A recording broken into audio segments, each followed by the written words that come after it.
Welcome, welcome, welcome. Let's talk strategies for when you're first launching your Etsy shop.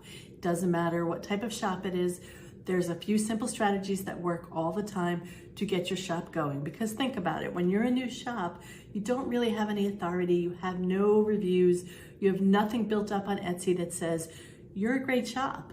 Nobody knows you. Nobody knows who you are. So there's a few things you need to do to stand up for the competition when you first start to get your shop rolling. Because what you'll find is once you get your shop rolling, it continues rolling. It's kind of like pushing that ball down the hill. Once it gets started, it keeps on going. So here's what I suggest. When you're first starting out, the first thing you want to do is you want to make your prices a little lower than your competition. Because again, you're competing against people who have hundreds, if not thousands of sales and hundreds, if not thousands of reviews. And it's really hard to compete with those people. So to start, make your prices lower than your competition. And then what you'll do is as you get a few sales, probably about 5 to 10 sales in your shop, every time you get 5 to 10 sales in your shop, you're gonna raise your prices by a little bit. So you're slowly raising it to get to the price that you want. So that's the first thing. Number two, I don't suggest that you offer, if you're selling physical products, I don't suggest you offer free shipping in the beginning. And again, here's why. Because when you're offering free shipping, you're building that price into the cost. And again, that's upping your price. And you want your price to be lower because again, nobody knows who you are. They don't understand why they should buy from you when you have 0 reviews and other people have thousands.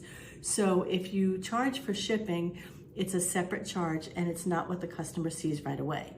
If you offer free shipping and let's say it's a product for $19.99 and then you're gonna add $7 of shipping, they're gonna see your prices being higher. So you always wanna charge shipping in the beginning. I've seen it work over and over and over again. Thousands of times this strategy has worked.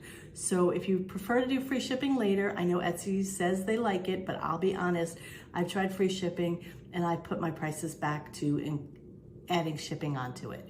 It just didn't work for me, but I always suggest testing. I always suggest trying things, but in the beginning, don't offer free shipping. Here's the next thing, number 3. You wanna run a sale. Again, psychologically, customers feel like if you're running a sale that they're getting a better deal. So I'd suggest between 25 or 20 to 30% is a good number. You don't wanna do anything less than 20% because it just doesn't entice people. And anything really more than like 30%, 40%, customers sort of feel like it's a clearance item.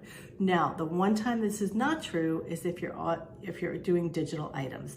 My digital shop, I do consistently run 40 to 50% off, and I just adjust my price to be what I want it to be. But again, you want to run a sale.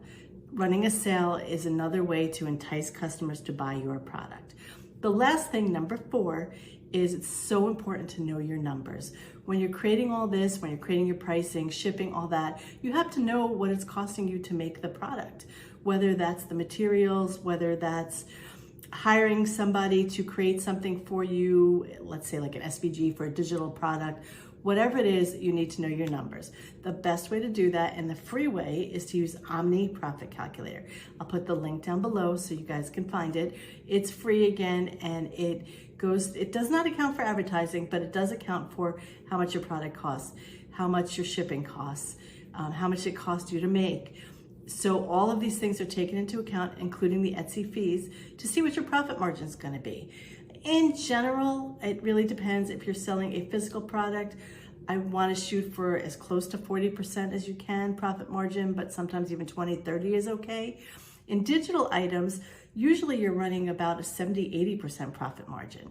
But again, you can't really know where you're going until you know what your numbers are. So those are the 4 tips that I have for you to get started when you're first launching your shop. Again, if you liked this video, down below you can hit subscribe. I'll also put the link to Omni Profit Calculator, and I also have links to my website or anything if you want any extra help. So thank you again for staying tuned to this video, and I will see you in my next video.